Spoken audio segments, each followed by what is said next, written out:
बीडमधील सरपंच संतोष देशमुख यांच्या हत्या प्रकरणात राष्ट्रवादी अजित पवार गटाचे आमदार प्रकाश सोळंके यांनी मृत संतोष देशमुख यांच्या कुटुंबियांची भेट घेऊन सांत्वन केले। या प्रकरणाचे पडसाद जिल्हाभरात पाहायला मिळत आहेत। ही घटना घडल्यानंतर नुकतीच आमदार प्रकाश सोळंके यांनी जिल्ह्यातील कायदा आणि सुव्यवस्थेबाबत चिंता व्यक्त केली आहे। यावेळी आमदार प्रकाश सोळंके नेमकं काय म्हणालेत पहा। या भेटीदरम्यान हे प्रकार काय घडला, त्याची पार्श्वभूमी काय होती, कशा पद्धतीनं सरपंचाचं अपहरण झालं आणि त्याच्यानंतर काही तासाच्या अवधीमध्ये त्यांचा मृतदेह सापडला, ही सर्व पार्श्वभूमी गावकऱ्यांनी आणि त्यांच्या कुटुंबियांनी या ठिकाणी माझ्यासमोर मांडलेली आहे। एक किरकोळ वादातून एवढ्या टोकाची भूमिका घेणं आणि एका माणसाचा सरपंचासारख्या एका पदाधिकाऱ्याचा जीव जाणं, ही घटना अतिशय दुर्दैवी आहे आणि जेवढा त्याचा निषेध करावा तेवढा कमी आहे। एकंदरीतच मागच्या 4-5 वर्षाच्या काळामध्ये बीड जिल्ह्यातली कायदा सुव्यवस्था हा प्रश्न वेळोवेळी ऐरणीवर येतो आहे। बीड जिल्ह्यामध्ये काही ठराविक राक्षसी प्रवृत्तीचे माणसं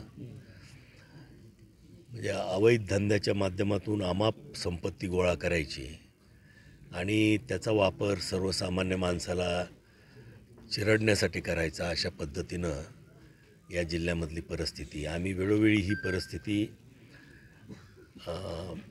सन्माननीय अजितदादा असतील, एकनाथ शिंदेसाहेब असतील यांच्यासमोर मांडलेली आहे। जिल्ह्यातली विधानसभेमध्ये सुद्धा याच्याविरुद्ध आम्ही आवाज उठवलेला आहे। आपल्याला माहीत असेल की राजा म्हणून इथे एक SP होता, त्याची बदली करण्याच्या संदर्भात मी स्वतः त्यावेळेस लक्षवेधी मांडून शासनाला त्याची बदली करायला भाग पडलो होतो। पण हा जो प्रकार आहे, हा प्रकार अतिशय दुर्दैवी आहे आणि ही जी दहशत आहे, ही दहशत सर्वसामान्य माणसाला सुरळीतपणे त्यांचं जीवन जगण्यामध्ये अडथळा येतो या दहशतीचा, आणि लोक एका भीतीच्या वातावरणात जगतायत असं चित्र या जिल्ह्यात निर्माण झालेलं आहे आणि ते अतिशय दुर्दैवी आहे। या बाबतीत निश्चितपणानं सर्वसामान्य माणसाच्या भावना या शासनापर्यंत मांडून याच्या बाबतीत जी काही पोलीस खात्यानं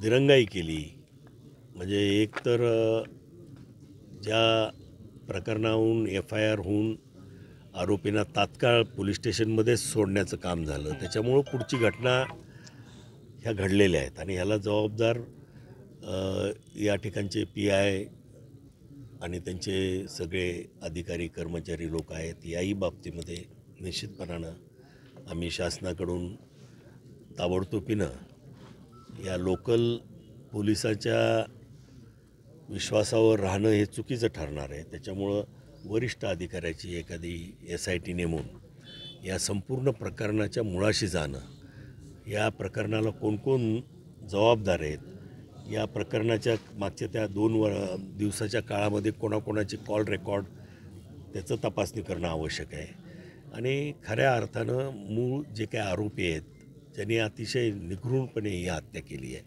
माणुसकीला काळिमा फासणारी ही गोष्ट आहे आणि त्यांना फाशीवर लटकवणं हे आमच्या सगळ्यांचंच आणि प्रशासनाचं सुद्धा निश्चितपणानं कर्तव्य आहे आणि त्या दृष्टिकोनातून कायद्यामध्ये कुठल्याही प्रकारचा त्रुटी न राहता योग्य पद्धतीनं आरोपींना शासन मिळालं पाहिजे, ही आमची भूमिका आहे आणि त्या भूमिकेसाठी आम्ही शासनाकडे निश्चितपणानं आमचे नेते अजितदादा पवार असतील, मुख्यमंत्री साहेब असतील किंवा शिंदेसाहेब असतील, या तिघांच्याकडेही मी स्वतः येत्या 2 दिवसात ही सगळी परिस्थिती त्यांच्या नजरेस आणणार आहे आणि त्यांना योग्य दिशेनं तपास होईल आणि आरोपींना लवकरात लवकर फास्ट ट्रॅक कोर्टामध्ये केस चालवून फाशीची शिक्षा होईल, या पद्धतीनं आमचा प्रयत्न राहणार आहे।